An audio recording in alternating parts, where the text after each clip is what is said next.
Ladies and gentlemen, it is now my pleasure to present to you a broadcast communications major and the class of 2014's senior class speaker, Mr. Joseph Ligo. Joe.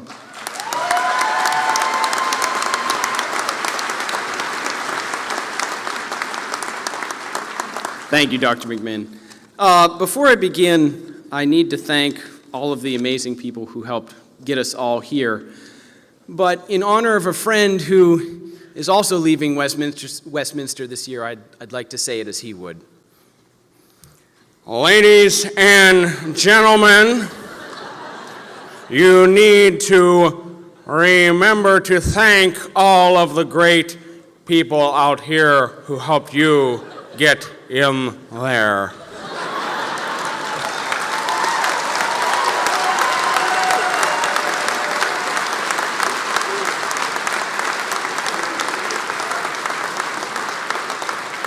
And really, I'm sure all of you are very thankful for all of the parents and faculty and staff who helped make these 4 years of history while you were at Westminster. And, you know, that's a funny thing about history. They say history is written by the victors, but it is rewritten by the internet. A prime example of this is the YouTube series Epic Rap Battles of History. And Dr. Cuff may question their accuracy, but they do provide a funny window into the past, nonetheless. One of their more popular ones, and one of my favorites, is a battle between Thomas Edison and rival inventor Nikola Tesla. Now, in real life, both men competed bitterly for fame and fortune during the turn of the 20th century. But in the end, Edison died a wealthy, well-known socialite, while Tesla passed away alone and penniless. But prior to his passing, Tesla spoke these ominous words: "Let the future tell the truth and evaluate each one according to his work and accomplishments. The present is theirs. The future, for which I have really worked, is mine." And when you're a college student, it seems like everybody always wants to talk about your future. You go home for Christmas break and the relatives interrogate you. What do you want to do with your life? Do you have a girlfriend? Are you sure majoring in communications is a good idea? But the closer you get to graduation, the conversation turns from your future to your present. Have you applied for jobs yet? Are you moving out yet? You still don't have a girlfriend yet. And it's easy to feel like the present does not belong to us. We're at the mercy of hiring managers and grad school admissions departments. We get thrust onto life's stage and the audience says, "Impress me." And when we don't, cynicism starts to set in.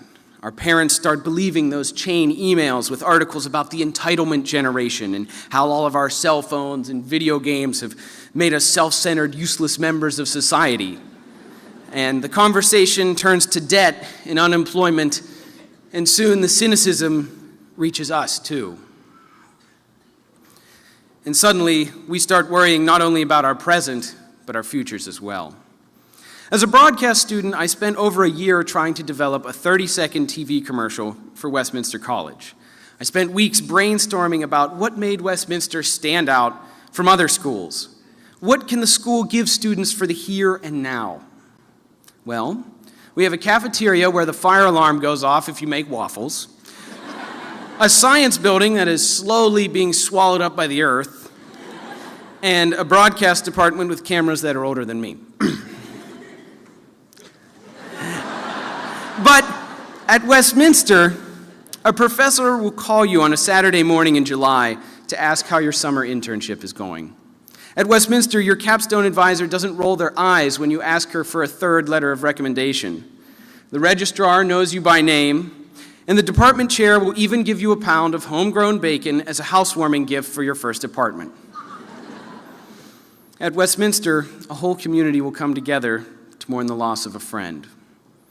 It's a reminder that the kindness we show others in the present can affect the future for years to come. And what matters more than waffles or cameras is that people at Westminster care. What sets us apart is that we put those feelings into action. When we see the faculty and staff go the extra mile for us, we are prompted to do the same for others. And we do, with philanthropy events and service projects, volunteering through our honor societies, our Christian fellowship groups, our athletic teams, fraternities and sororities, and so many other different ways. Even in our classes, we are taught to use what we learn to improve the lives of others. It's the classic biblical lesson from Luke 12:48. For whom everyone much is given, much will be required. Or as Spider-Man's Uncle Ben put it, with great power comes great responsibility. But if you look at people who have changed the world the most, it's often the men and women who use their knowledge and skills to improve the lives of those around them. Tesla saw his inventions as an opportunity to help his fellow man. I feel that we learned a similar lesson here. While other colleges may offer fancier buildings or greener lawns, Westminster's strength lies not in these superficial things, but in the preparation and motivation it gives students for the future. 71 years after his passing, the tide has begun to turn for Nikola Tesla.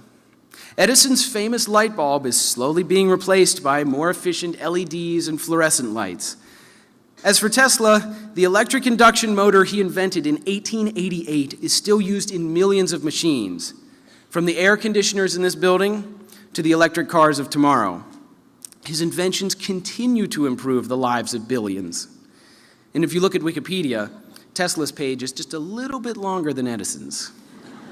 History is being rewritten. To my friends and classmates, I leave you with this. Let the present belong to someone else. The class of 2014 isn't going to change the world during our first week out of school, and that's okay. Deep down inside of us, we know what it takes to make a difference. We learned how to use what we know to do some good in the world, right here, firsthand at Westminster.